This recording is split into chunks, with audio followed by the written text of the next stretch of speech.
This is Peace Arch Park, located on the international boundary between Washington State and British Columbia.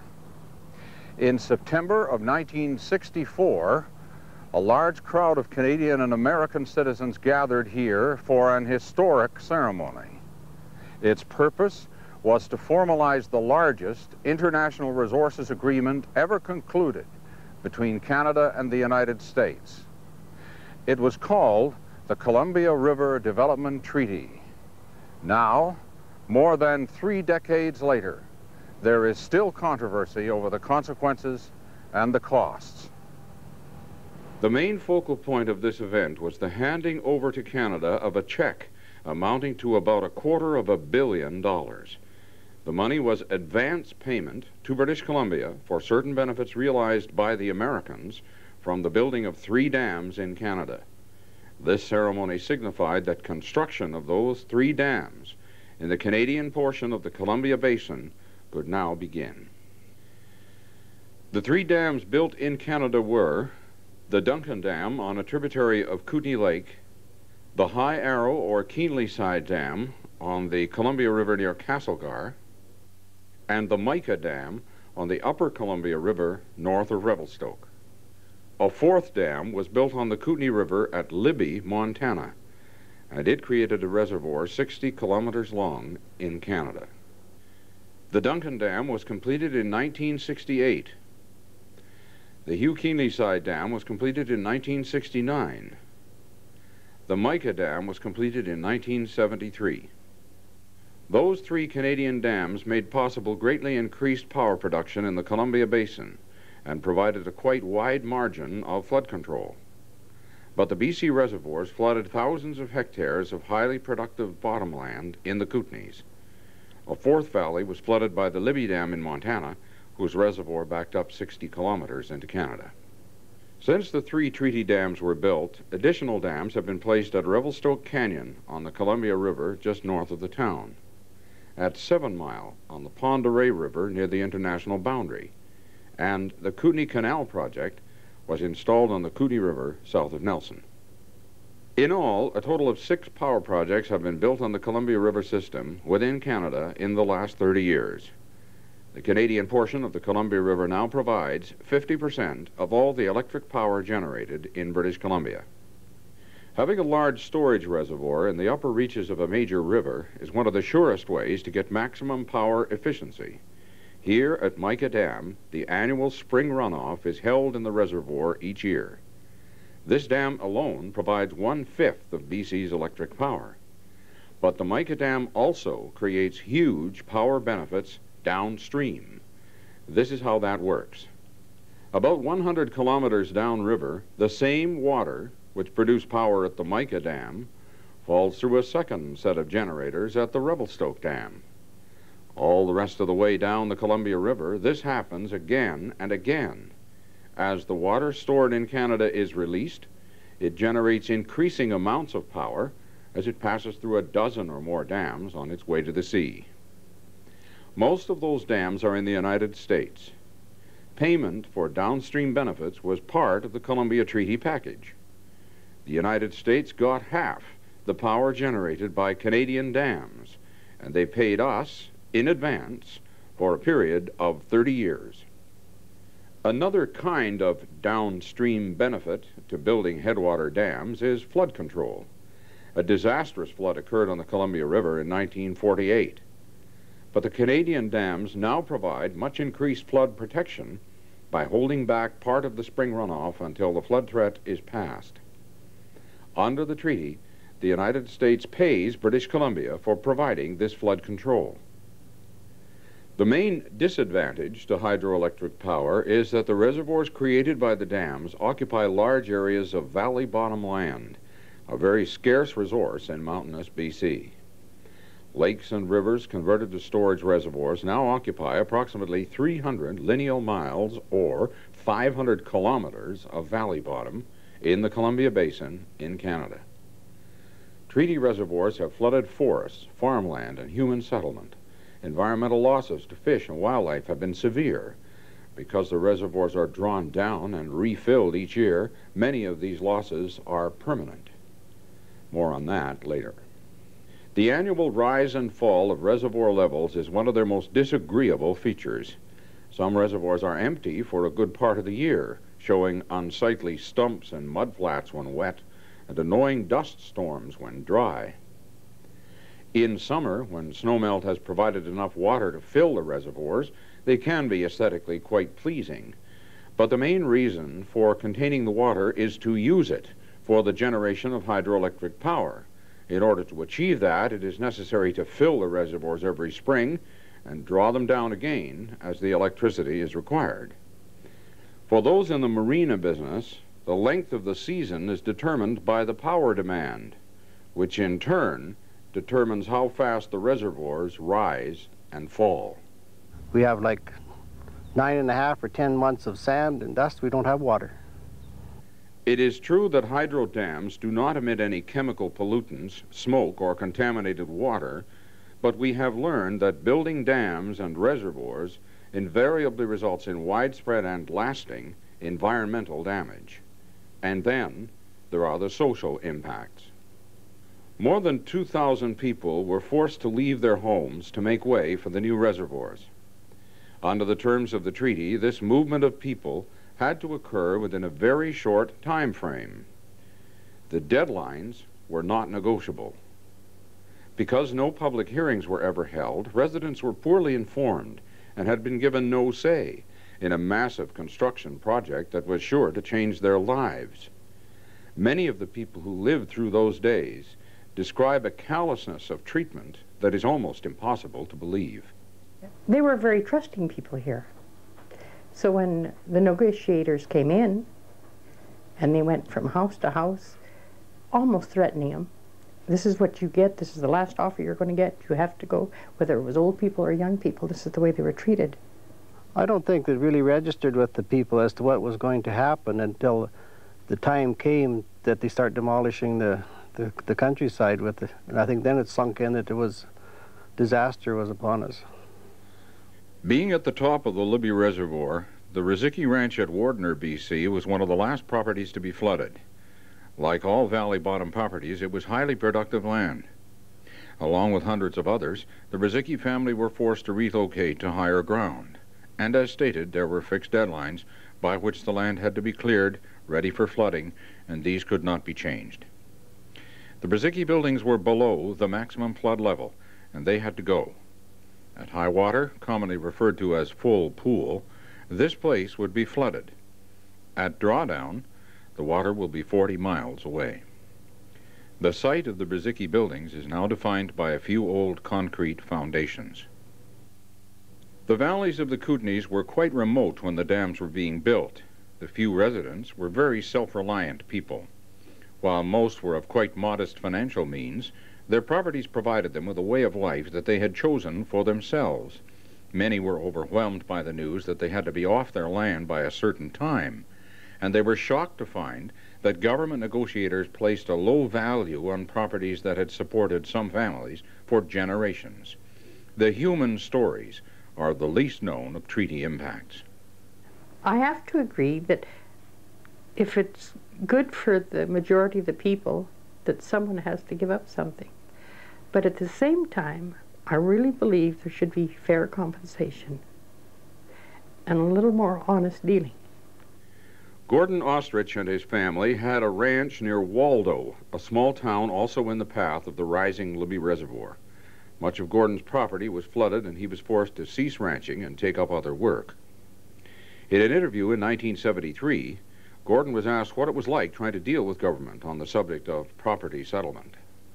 Trying to get land as cheap as possible. I figure people were just going to grab the money right out of their hands, I suppose.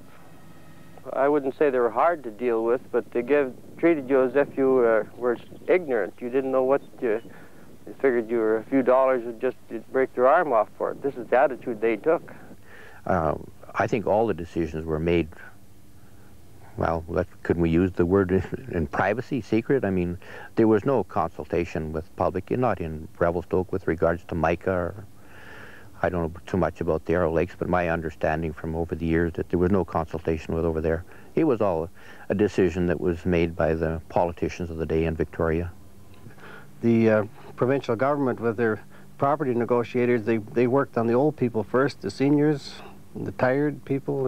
You know, they worked on the people, on older people first, and then went through and then dealt with us hard ones at the end.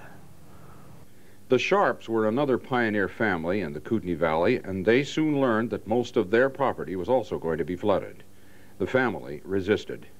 Lloyd attempted to create awareness in the rest of BC of the kinds of things that were happening in the Kootenays. He had some success in getting big city media attention, but it really didn't change very much. There were those firm deadlines we spoke of. A huge and binding commitment had been made, and by the time the full details became known, it was too late to change anything. I don't think they've been treated fairly. The reason they never try to settle with us in any way, they just seem to me, try to wear us down. That finally we'd just give in and quit. There was a sense of great haste through the valleys of the Kootenays during that time. We were building 3 big dams at once, plus the Libby Dam in Montana. The construction work on reservoir clearing went on night and day. The plight of small family farmers seemed pretty insignificant in the midst of such great projects. In the Libby Basin, ranchers were promised land above the floodplain, but in the end, little of that was available, and none so rich as the bottomland, now underwater. Smoke from reservoir clearing and burning homesteads rose over the valleys behind the Libby, Arrow, and Duncan dams. Structures or parts of communities below the high water mark were moved away or burned. Some communities were cut in half. Others completely disappeared. One of the most revealing descriptions of the change is contained in a series of photographs of people and places affected by the great reservoir of the Libby Dam. Photographer Stanley Triggs made yearly trips to the region. The images in his collection stand as sensitive and lasting record of how it was and how it was changed. Triggs captured the unique lifestyle, the independence and self-reliance of the residents. His pictures also offer visual insight into what it used to be and what it finally became. It was a beautiful valley. It was a pristine valley, and you can't replace these kind of valleys once you destroy them, regardless of whether you flood them, they're gone forever and a day. The historic little town of Waldo was the center of human settlement in the area to be flooded by the Libby Dam. One building for which people felt real attachment was the 2-story frame school, in which most of the residents had acquired their education. When the government had gained possession of all the private property in Waldo, and the town was emptied of people, and the water was rising behind the Libby Dam, a government clearing crew moved in, and the entire town was burned to the ground in an afternoon. Recall being there when the school was burnt, yes, and the houses along the riverside, as we call it, being burnt. Well, I remember my daughter crying that she was losing not only her teacher, her school. It was rather sad because raised there, and some of the people seemed to think it was a progress, but like myself and many other people that lived there, were making a good living and prospering at what we were doing. We didn't see it as progress. We saw it as a disaster happening. Some of those people that were still living here were a generation from the people that pioneered there at Waldo. And it's bound to be traumatic for you to see the school that you went to school in and the home that you lived in for all those years burnt up. I guess probably the simplest way to say what did it feel like, I guess it's the end of an era. I mean, it's something that's gone. It's gone forever.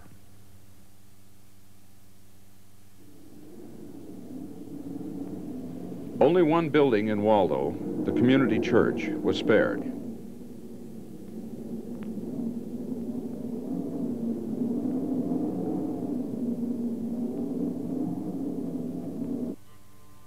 As the water was rising to cover the town site, the church was pulled from below the flood line and relocated on high ground in the nearby community of Baines Lake. There it continues to serve as an interdenominational community church. So I'll chase the old rugged cross till my trophies at last I lay down.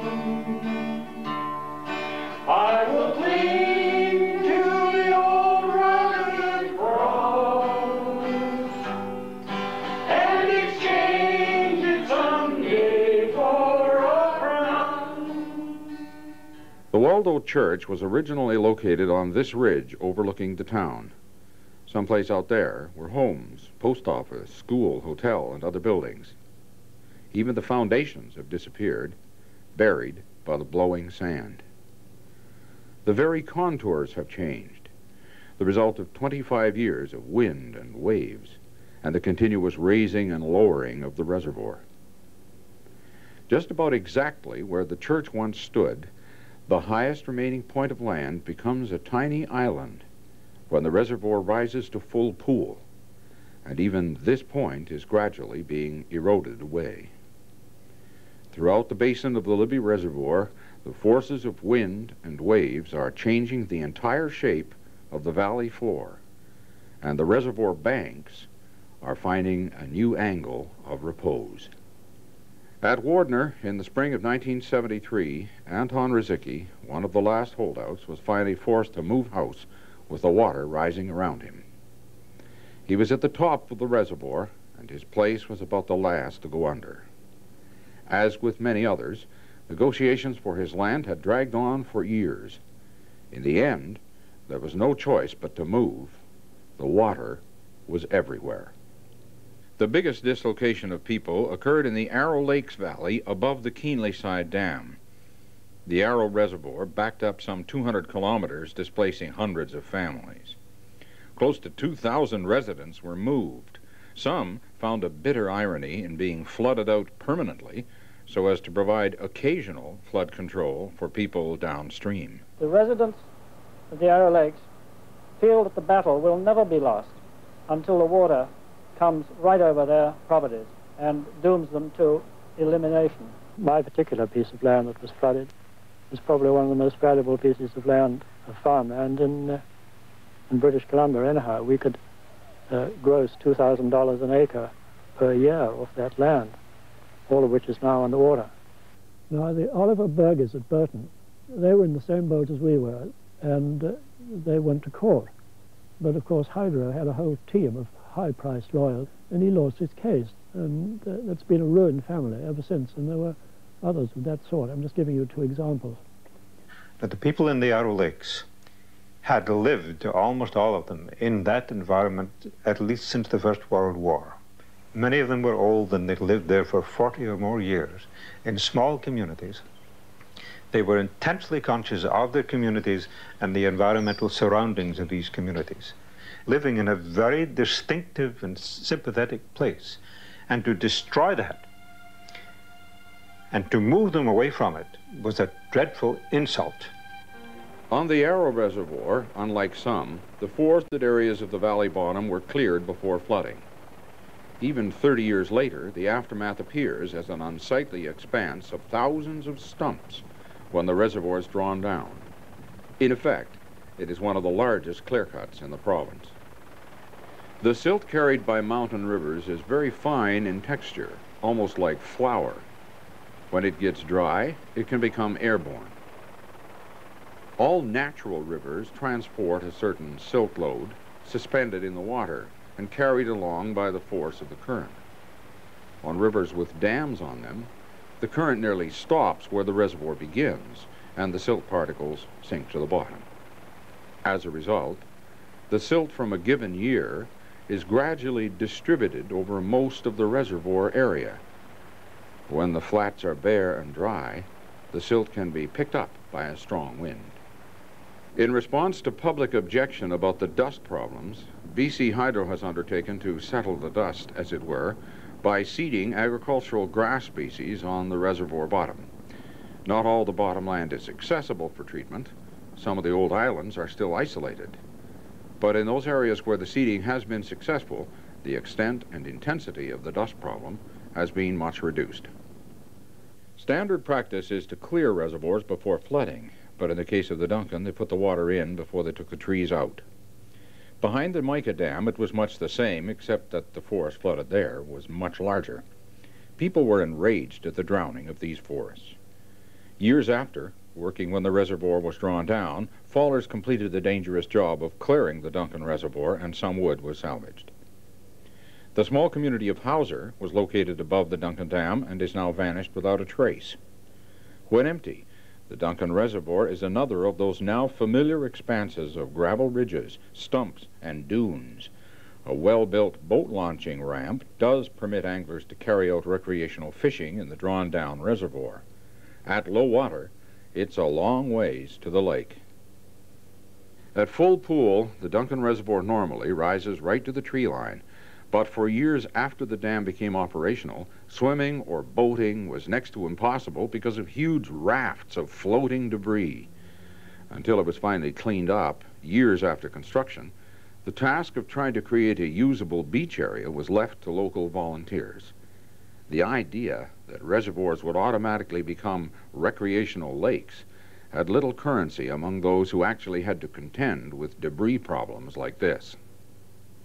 Prior to the arrival of white people, Native Indians had lived in the productive valley bottoms of the Columbia Basin for centuries. As the water was rising, a small field project was done to try and salvage some of the archaeological record, but the time was short and the flooding schedules could not be changed. Prior to dam building, sea-run salmon used to spawn in many parts of the Columbia Basin in Canada. Long before the Columbia Treaty dams were built, dams on the American side of the border had caused the extinction of the salmon runs into Canada. Thus, Native Indians in both the United States and Canada also became casualties of dam building. I've seen it down here at the mouth of the river where there was wide, flat, shallow water, you know, and they were so crowded, some of them go along the bank, you could see their backs coming up, just hundreds of them, thousands of them. By gosh, they just come in. Since the Grand Coulee Dam, there hasn't been any fish up here. It was a great loss to us. Of course, you know, progress, they said, was construction of this dam. But it's detrimental to us Indians. It's a great loss to us. Behind all three Canadian dams, wildlife suffered loss of vital habitat due to reservoir flooding. Large mammals like elk and deer were particularly hard hit because traditional valley bottom winter ranges had become barren reservoirs. On an acre-for-acre basis, the biggest wildlife losses of all occurred behind Libby. Kootenai River was the heart of the southern trench, the heart of the East Kootenai Trench. It was the most productive part of the trench, and it would have carried most of the wintering ungulates, particularly white-tailed deer that go right to the valley floor, and elk as well. We also blocked migration routes, and we don't to this day know what impact that had on species like mule deer or cougar or black bears or some of the smaller animals. We know we lost tremendous numbers of fur bearers, beaver and muskrat, for example, and all of the animals that were associated with them. The dams work like giant filters. Natural nutrients settle out to the bottom of the reservoir above the dam. Downstream water bodies become so deprived of nutrients as to cause fish populations to crash. The decline of kokanee has been documented by years of annual spawning counts. Both fish numbers and size have declined continuously since the dams were built. To its credit, BC Hydro has been a long-time funder of fish and wildlife compensation programs. Below the Duncan and Libby dams, fertilizer is being applied to Kootenai Lake to raise nutrient levels and restore the fishery. It seems to be working, but will likely have to continue indefinitely. Another victim of the environmental changes is the white sturgeon, now being extensively studied. They live for 150 years or so. They were quite abundant in all the major lakes and rivers before the dams went in. In places, they can still be found in quite good numbers, but a disturbing fact has been revealed. Changes in water flows and temperatures have apparently rendered most spawning ineffective since the dams were built. The populations now are almost entirely comprised of older fish, an ominous discovery. Well, I don't think any of us understood at that time the enormous impacts of those dams, and it's 30 years later. I don't think we've got the story entirely straight yet, but some of the valley bottoms that I saw that are now underwater, and some of the fisheries resources that were lost as a result of those reservoirs, it's just breathtaking. Just enormously productive river fisheries that are now gone, replaced by reservoirs of various levels of productivity. But certainly today, when you look back and think back on it, it was just unbelievable, the amount of land and the amount of water, and rivers in particular, that have been lost as a result of those reservoirs. Drastic social upheaval, an absence of local input into major decisions, and permanent environmental losses. Such is the history of the dam building experience in the Kootenays. But as the years passed, people became aware that an opportunity for public involvement might at last present itself. The viewer will remember that the sale of downstream benefits had a term life of 30 years. As the time drew near, residents of the district resolved that local people should be given more say in matters concerning environmental, economic, and social choices within the Columbia Basin in Canada.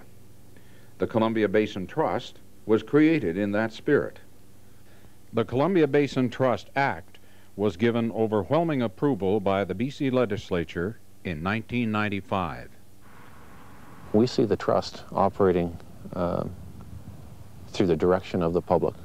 So the trust board of directors looks at themselves as facilitators, doing what the public in this region put forward in the basin plan. They are going to decide as to the priorities of the economy and how to restore that, and the environment and how to restore that. And they're going to be directing us how to implement that. And it's really it's going to be a bottom-up style of return. We didn't involve the people in the process 30 years ago. We want to make darn sure that we involve them in the process now. The tragic human and environmental impacts of the dam building days are all part of history now. The Columbia Basin Trust is embarking on a program of sustainable development in the Columbia Basin within Canada. It is a regional, open process, very different from before. As you have seen, plenty of physical and emotional scars remain. Those who lived through the dam building experience have no desire to dwell on the past, but they would like it to be remembered. This is Mike Halloran speaking.